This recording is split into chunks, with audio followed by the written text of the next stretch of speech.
ಇತರರ ಅಭಿಪ್ರಾಯಕ್ಕಾಗಿ ಬದುಕಬೇಡ, ನಿನ್ನ ಕನಸಿಗಾಗಿ ಬದುಕು. Good morning guys. Day 3 mini blog. ಬೆಳಗ್ಗೆ ಏಳುವಾಗ ಲೇಟ್ ಆಗಿತ್ತು, 9 o'clock ಆಗಿತ್ತು.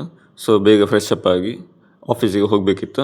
ಸೊ 9:15ಗೆ ಹೊರಟು 9:30ಗೆ ಆಫೀಸಿಗೆ ರೀಚ್ ಆದೆ. 7 o'clock ಆಫೀಸಿಂದ ಬಂದೆ. ಟ್ರಿಮ್ಮಿಂಗ್ ಮಾಡಿಸಬೇಕಿತ್ತು. ಸೊ ಕಟಿಂಗ್ ಶಾಪ್ ಹೋದೆ. ಶಾಪ್ ನಿಯರ್ ಬೈ ಇದ್ದರು, ಡೌನ್ ಸೈಡ್ ಇದ್ದ ಕಾರಣ ಅದು ಶಾಪ್ ಕರೆಕ್ಟಾಗಿ ಗೊತ್ತಾಗ್ತಾ ಇರಲಿಲ್ಲ.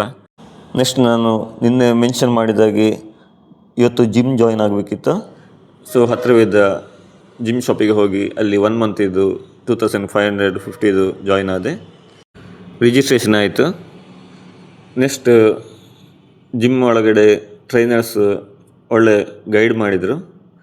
ಪ್ರತಿಯೊಂದು ಇಕ್ವಿಪ್ಮೆಂಟ್ ತೋರಿಸಿ, ಬೇಸಿಕ್ ಎಕ್ಸಸೈಸಸ್ ಹೇಗೆ ಮಾಡೋದು ಮತ್ತು ಪ್ರತಿಯೊಂದು ಇಕ್ವಿಪ್ಮೆಂಟನ್ನು ಹೇಗೆ ಯೂಸ್ ಮಾಡೋದು ಎಲ್ಲವನ್ನು ಕೂಡ ಎಕ್ಸ್ಪ್ಲೈನ್ ಮಾಡಿ ಹೇಳಿದರು. ತುಂಬ ಚೆನ್ನಾಗಿ ಹೇಳಿದರು.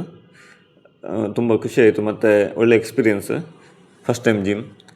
ಸೊ ಇನ್ನು ಡೈಲಿ ಕಂಟಿನ್ಯೂ ಮಾಡಲಿಕ್ಕಿದೆ. ಇನ್ನು ಡೈಲಿ ವ್ಲಾಗಲ್ಲಿ ಇದು ಹಾಕೋದಿಲ್ಲ, ಬಟ್ ಡೈಲಿ ಜಿಮ್ ಹೋಗಲಿಕ್ಕಿದೆ. ನಮ್ಮ ಕೊಲೀಗ್ ಸಿಕ್ಕಿದ್ರು.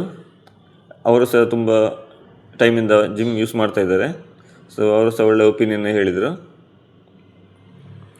ನೆಕ್ಸ್ಟ್ ಫುಡ್ ಮಾಡಲಿಕ್ಕೆ ಹೋದೆ. ಊಟ ಅಕ್ಕಿ ರೊಟ್ಟಿ ತಿಂದೆ.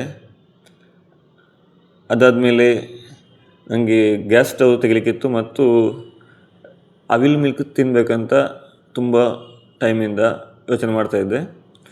ಸೊ ಅದನ್ನು ಹುಡುಕಿಕೊಂಡು ಸಿಟಿ ಸೆಂಟರ್ ಕಡೆ ನಡ್ಕೊಂಡು ಹೋದೆ. ನೈಟ್ ಟೈಮ್ ನಡಲಿಕ್ಕೆ ಒಳ್ಳೆ ಆಗ್ತದೆ. ಅಲ್ಲಿ ಒಂದು ಫೇವ್ರೇಟ್ ನಮ್ಮ ಅವಿಲ್ ಮಿಲ್ಕ್ ಶಾಪ್ ಇದೆ.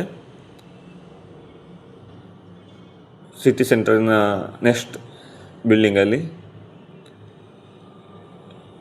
ಅಲ್ಲಿ ಹೋಗಿ ಒಂದು ಅವಿಲ್ ಮಿಲ್ಕ್ ಕುಡಿದೆ.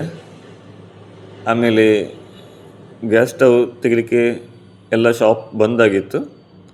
ಅವಿಲ್ ಮಿಲ್ಕನ್ನು ಕುಡಿದು ನೆಕ್ಸ್ಟ್ ರಿಟರ್ನ್ ಬಂದೆ. ಮತ್ತೊಂದು 30 rupees ವಾಟರ್ ಬಾಟ್ಲ್ ತಗೊಂಡು ರೂಮ್ ಬಂದೆ. ಮತ್ತು ಬೇಗ ನಿದ್ದೆ ಮಾಡಿದೆ. Good night.